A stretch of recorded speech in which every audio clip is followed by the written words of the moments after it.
Alright, the Reds, it is the bacon butty minus any bacon, which is a huge blow to my life, I've got to say, this morning. I've got James Sutton with me.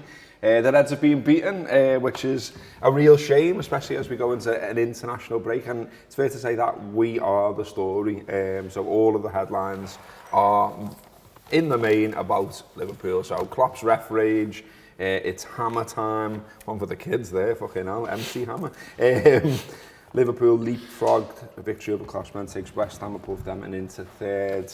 You've been hammered there as well. Moyes boys up to third after ending Liverpool's 25-game unbeaten run. So yeah, we have got to talk about the Reds first and foremost, mate. Sorry.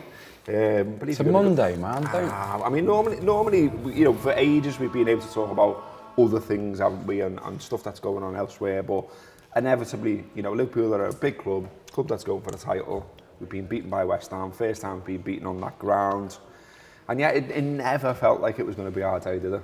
No, I mean, there's going to be a full inquest, I'm sure, on, the main Anfield Wrap show today. But I mean, just to say, we were beaten tactically, we were bullied. I thought collectively as a team, I don't think we were up to the task. Individually, I think there's a lot of players that I think, in the cold light of day today are probably going to look at themselves and think, I was nowhere near my best. I'm looking at, Fabinho, I'm looking at Robertson, I'm looking at Henderson, I'm looking at Mane, passes going awry. There was so many things in that. Ultimately, it was one of my least favourite football games I've watched us play for such a long time. In fact, the only bit that I actually enjoyed was the free kick and the few minutes after that when I was still celebrating. Everything after that was basically just bullshit.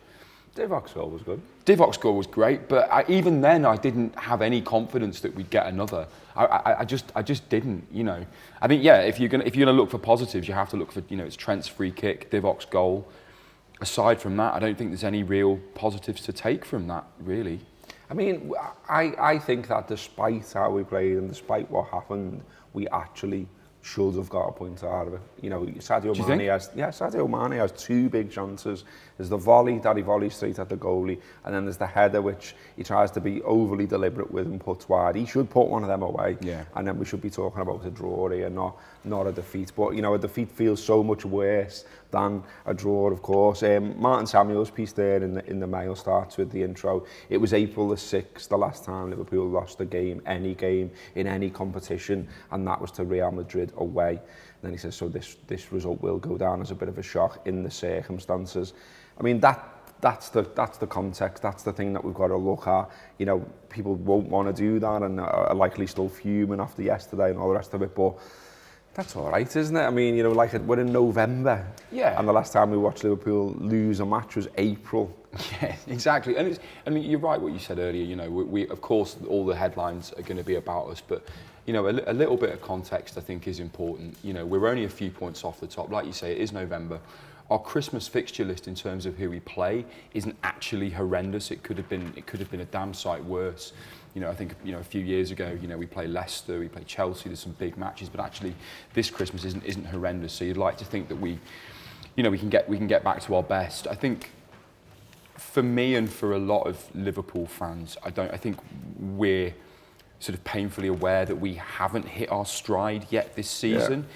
It does feel like there's been a number of games. I'm thinking of Brighton. I'm thinking games like that. We're conceding goals that Brentford, exactly. We're conceding goals that we historically in Klopp's tenure haven't conceded, and that's the biggest worry for me, is that defensively we just don't look anywhere near how we have looked in the past few years. Conceding scrappy goals from set pieces, getting fucking bullied by players. I know there's obviously a huge amount of talk about the Alisson own goal, and rightly so. All right, the Reds, thanks very much for getting stuck into that little snippet there of Anfield Wrap content. If you want the rest of that show and much more besides, click the link below, subscribe to the Anfield Wrap Premium, and for that you will get reviews, previews, exclusive interviews, post-match content, the full it. Get involved, follow us, follow them from the heart of Liverpool. Up the Reds.